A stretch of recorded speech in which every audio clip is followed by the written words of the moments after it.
Hi, my fellow sapient sapphires. As always, please take what resonates and leave what doesn't. I'm already kind of picking up on something, so let me draw some cards.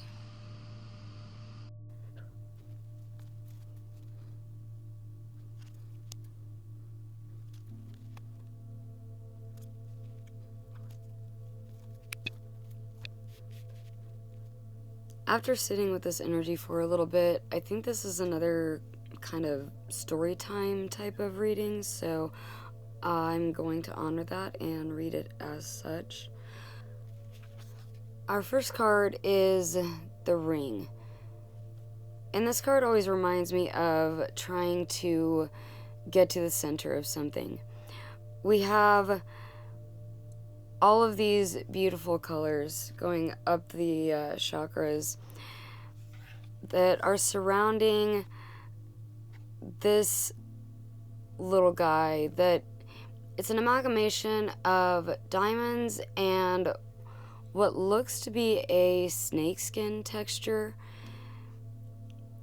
And there are good and bad aspects to everything, whether this is some sort of a goal or trying to go higher in your ascent, but you're trying to get somewhere, and that's evinced by the inside of the card.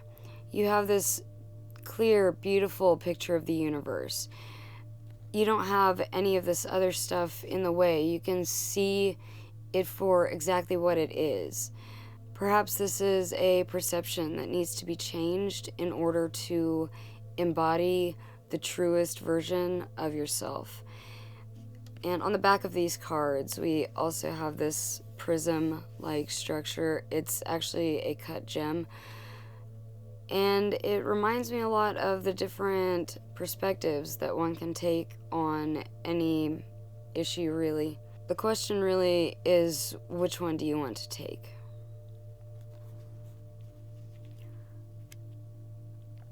And this leads us into the shadow.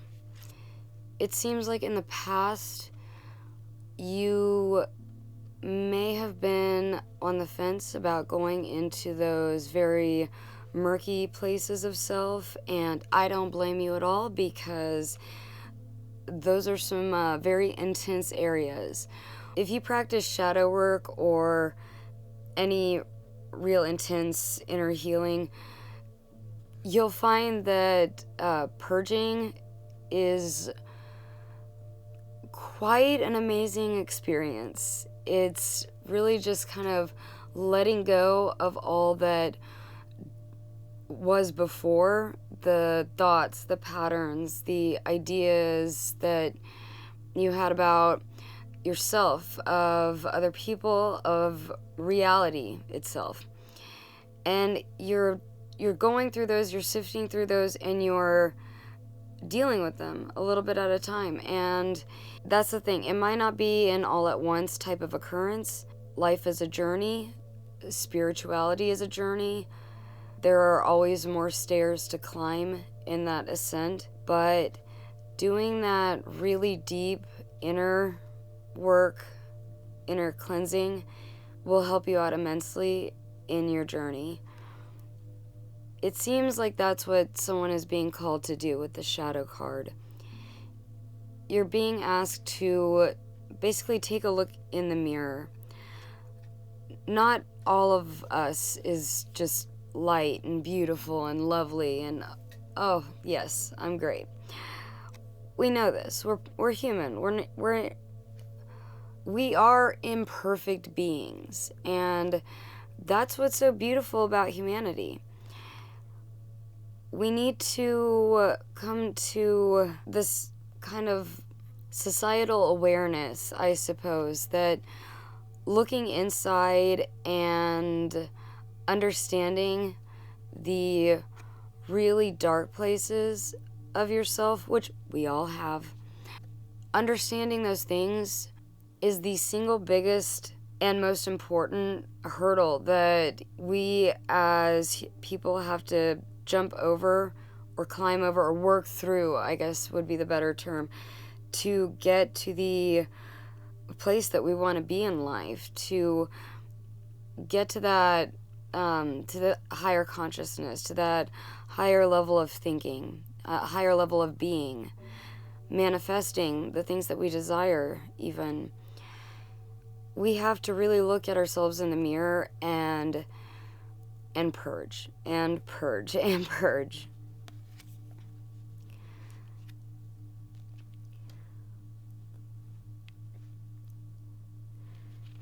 And through these tears, and there may be a lot of them, we're going to end up not just opening up our heart to be able to love others in a way that we had never loved them before, but love ourselves in a way that we would never have loved ourselves before.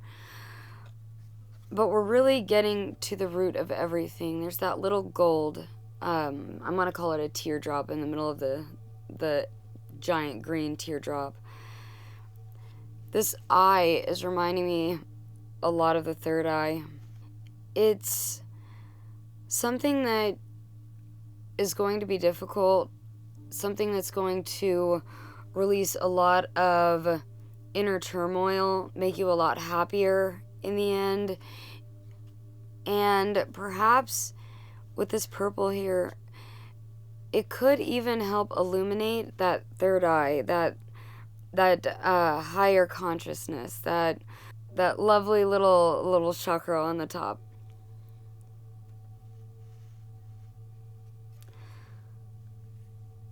I also want to note that the eye is separate from the tear.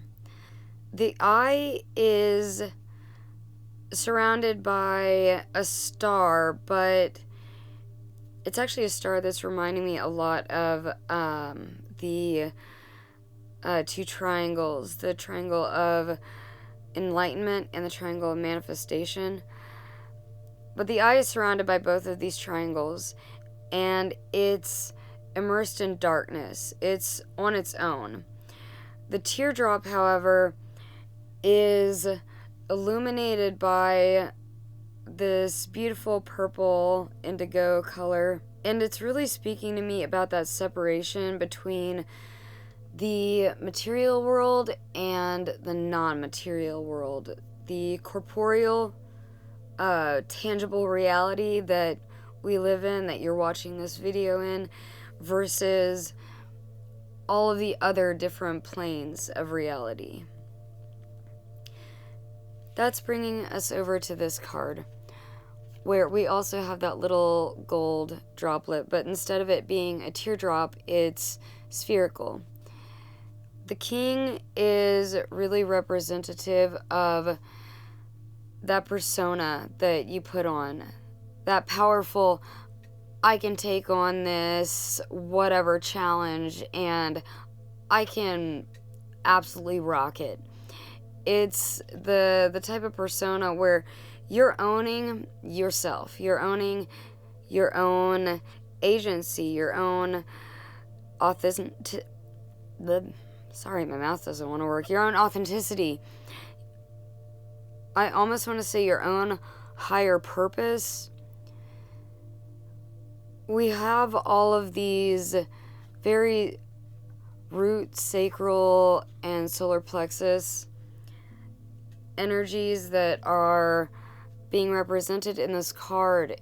It's kind of giving me butterflies. It's something that's going to bring you true happiness once you're able to master the shadow that you have.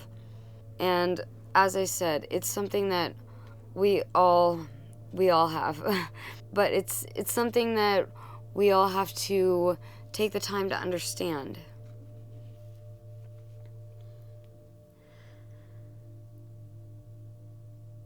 Okay, so maybe let's get some more clarity on this. Okay, with the bottom of the deck being Wheel of Fortune. I love this. First up, we have the Knight of Cups. This horse is just kind of trotting along. This is a very kind of slow-moving energy. I almost feel like this is talking about, this might sound cheesy, but maybe, how do I describe it? A messenger of good tidings. Perhaps this could come in the form of a person, a relationship, whether it's platonic, romantic, business. But there's something that's going to be, or is now, kind of really filling your cup, but you're not quite finished with the journey yet. You still have to get past the river. You still have to get up the mountain range. You haven't quite gotten hold of your power yet. You're still working on it. And it seems like that might be the message coming out for some people, is that you are at a very advanced stage in your journey. You still always have more to go, though. And it could be that more and more shadows begin to pop up, more and more things that you didn't know about yourself, things that you have to purge, things that you have to go through. And that might get frustrating, and it might feel like you're taking one step forward just to take 2 steps back, but it will absolutely be worth it in the end.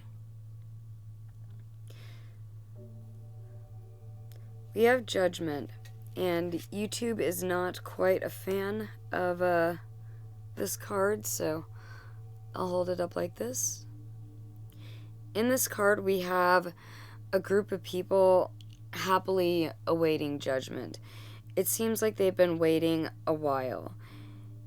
And it feels like this purge, the shadow work, anything that might be done to help you move into this energy and to be able to see things more clearly.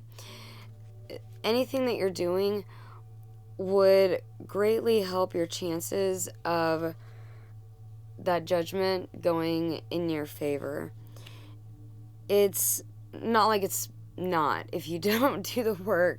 It feels like it's something that's just been a long time coming. Like, you know that the beliefs or whatever it may be, the structures even, you know that they had to come down at some point. Next, we have the Fool card, a brand new beginning.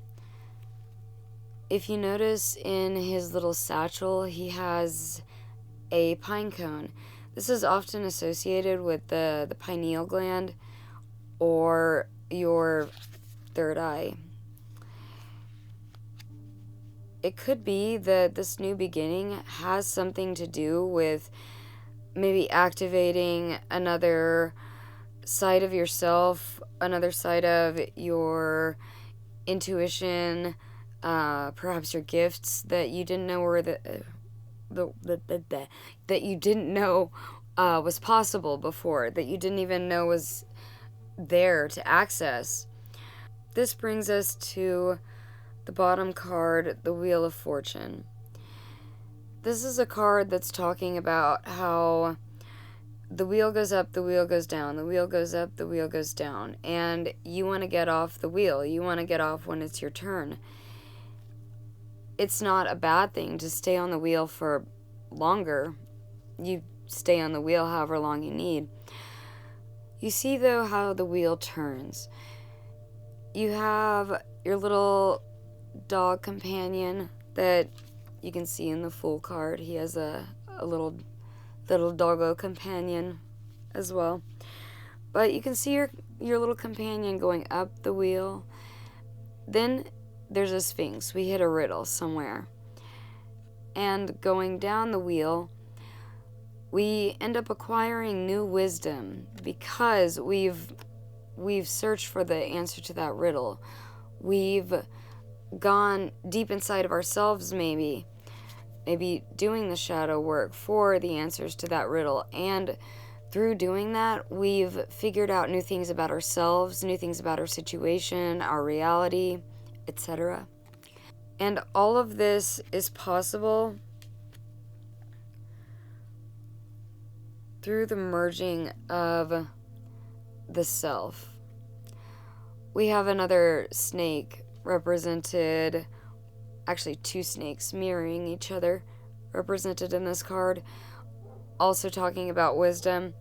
The lion's head talking about strength. We have the masculine and feminine forms, and they are coming together in union. I don't feel like this is a separate thing. I am getting that this is a union within the self.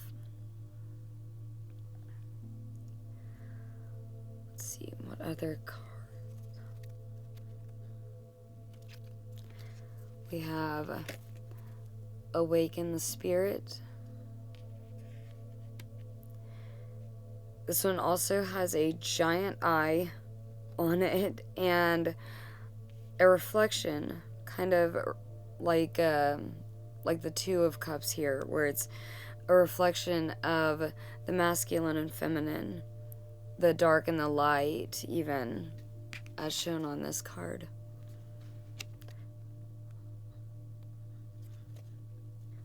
And then we have observe your inner speech.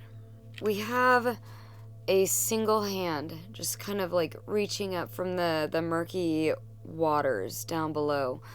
Waters are typically associated with emotions, intuition, those really kind of dark places that you might be going through, and you might feel like this a little bit when you're in the middle of your own journey through the darkness. You might feel like you're reaching up and there's no one there, but there is, and that's very important to remember.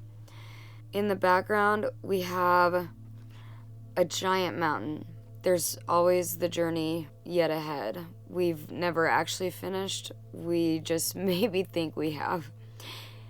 And then up above, we see a moon, very much indicative of intuition and those very emotional places.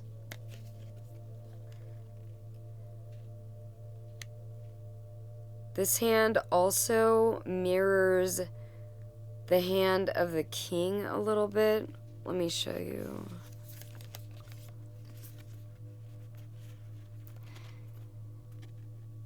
And this is kind of telling me that this is something that you're going to have to go through, that you're going to have to feel to be able to embody this energy one day. You have to build that strength.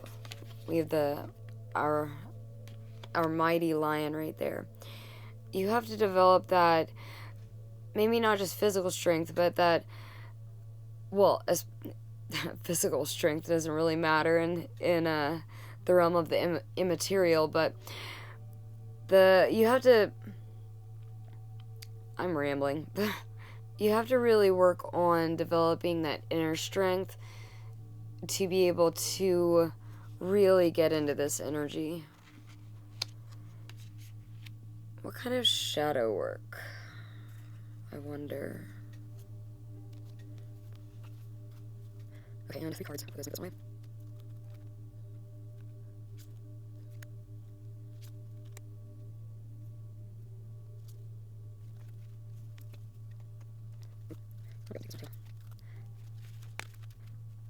This might be a very stress-inducing type of journey. Well, okay, let me rephrase that a little bit. This will be a very stress-inducing journey.